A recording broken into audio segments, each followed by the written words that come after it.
Jenard did not walk into this season as a strong man. He walked in already cracked. From the very first moments of Season 3, it was clear that his mind was not settled and his heart was not steady. He was carrying too many losses, too many grudges, and too much pride. Instead of slowing down and thinking, he moved faster, louder, and more reckless.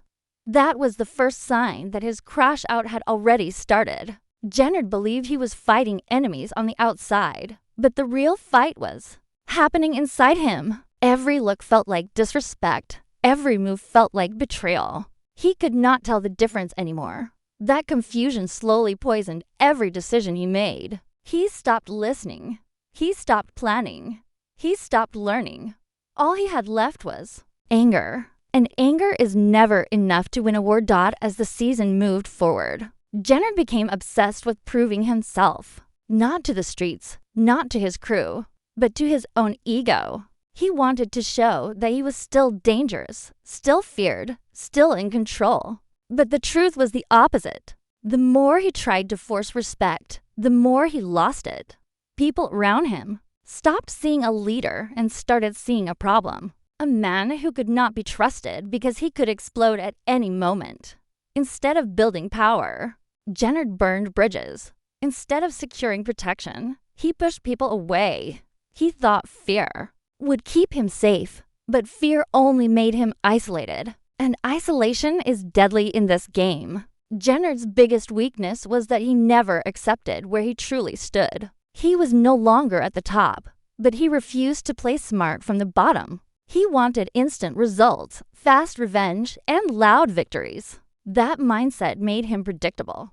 Every move he made came from emotion, not strategy. He reacted instead of thinking ahead. He chased small wins while ignoring long-term survival. Each time he felt cornered, he lashed out harder, thinking violence would solve everything. But violence without control only creates more enemies. And by the time episode 10 arrived, Jenard had more enemies than allies, more pressure than protection, and more rage than sense.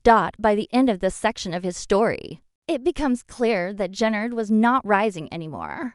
He was falling, and he was falling fast. Every bad choice stacked on top of the last one, creating a collapse that could no longer be stopped. Season 3 did not turn Jenard into a monster. It simply exposed what he had become. A man trapped by his own anger, blind to consequences, and standing at the edge of his final mistake. Jenard's mind was already unstable. But betrayal is what pushed him over the edge. Some of those betrayals were real, and some were created inside his own head. That is what made them so dangerous. Once Jenard started believing that everyone was against him, he stopped caring who got hurt. Trust became impossible. Loyalty became a joke. Anyone who questioned him became an enemy.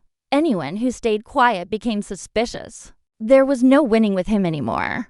And when a man reaches that point, his fall is already locked in. Instead of slowing down and checking the truth, Jenard chose to believe the worst every time. That choice destroyed the few relationships he had left. People who could have helped him were pushed away or threatened. People who wanted peace were treated like snakes. Every conversation turned into a test. Every move felt like a setup. Jenard convinced himself that striking first was the only way to survive. But striking first without proof only makes the situation worse. Each wrong move made the next betrayal more likely. He was creating the reality he feared. The most tragic part is that Jenard never saw his own role in the betrayals. He never asked why people stopped trusting him. He never asked how his actions looked from the outside. He only focused on how he felt. And feelings are dangerous when they control the mind. His anger justified everything in his eyes. Violence felt necessary. Revenge felt earned. In his mind, he was not crashing out. He was standing on business. But the streets do not care about feelings.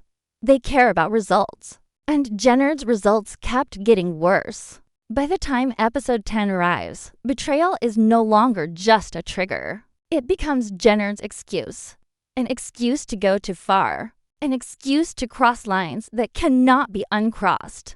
An excuse to make a move that seals his fate. He stops thinking about survival and starts thinking about pride. And pride has ended more lives in this world than bullets ever could. There is always one moment when a man crosses a line he cannot come back from. For Jenard, Episode 10 delivers that moment clearly. This is where emotion fully replaces logic. There is no backup plan, no exit strategy, no second thought, just action driven by rage. This is the exact point where Jenard stops playing the game and becomes the game's next victim. Everything he built, every connection he had left, disappears in that instant. What makes this moment so powerful is how avoidable it was. Jenard did not have to go that far. He did not have to make that choice. But once his anger took over, he could not stop himself. His need to prove something outweighed his need to live. And that is the real crash out. Not dying, but throwing away every chance to survive. When Jenard moves, it is clear that he is no longer thinking about tomorrow. He is only thinking about right now. This moment also shows how alone Jenard truly is. No one steps in to stop him. No one pulls him back. No one warns him. And that silence speaks louder than words. It shows how far he has fallen from being a leader to being a liability. The people around him are either gone or watching from a distance, knowing they cannot save him from himself. That isolation becomes his final cage. Once this moment passes, there is no fixing it.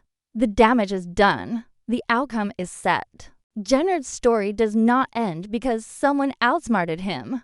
It ends because he lost control. And in this world, losing control is the fastest way to lose everything. Jenard's ending does not feel sudden because the show has been building toward it for a long time. Every season dropped warnings. Every mistake added weight.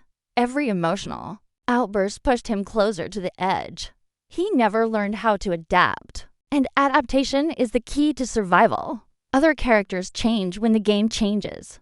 Jenard refused. He stayed the same while the world moved forward. That is why his fall feels earned, not forced. From the beginning, Jenard's biggest enemy was never another character. It was his inability to control himself. He wanted power without patience, respect without sacrifice, loyalty without trust. Those things do not exist in this life. You either grow or you disappear. Jenard chose not to grow. And episode 10 shows the price of that choice clearly and brutally. In the end, Jenard does not lose because he was weak. He loses because he was stubborn, because he believed anger was strength and fear was control. His crash out is not just a dramatic moment.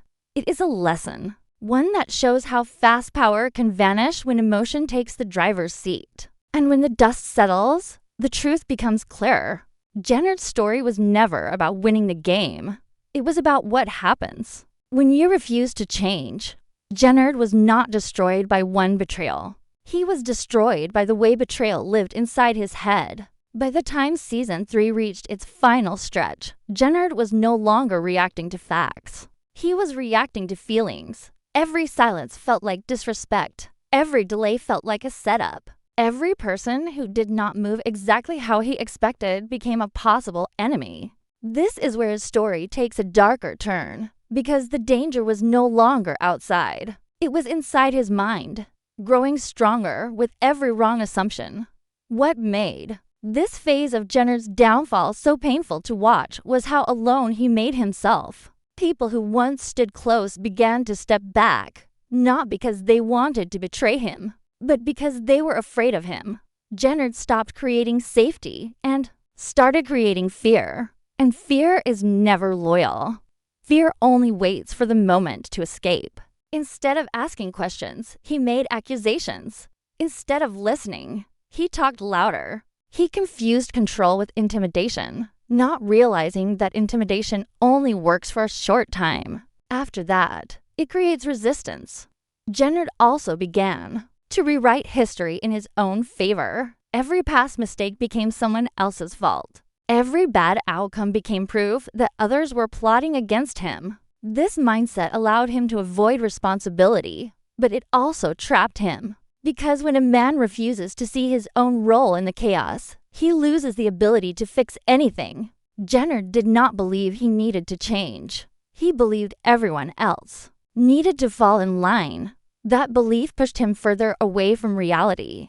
The most dangerous betrayals were not even real. They were imagined, fueled by paranoia and pride. Jenard started seeing enemies where there were none. He turned small issues into major threats. Instead of calming the situation, he escalated it every time. Each move he made forced people to choose sides, and more often than not, they chose distance. His world kept shrinking, but his anger kept growing. That imbalance made his crash out unavoidable. There were moments when Jenard could have paused, stepped back, and reset his path. Moments when silence would have saved him. Moments when trust could have been rebuilt. But he saw those moments as weakness. He believed slowing down meant losing. In reality, slowing down was his only chance to survive. His refusal to do that sealed his fate. He burned the last few bridges he had left, thinking he was protecting himself, when in truth he was cutting off his escape.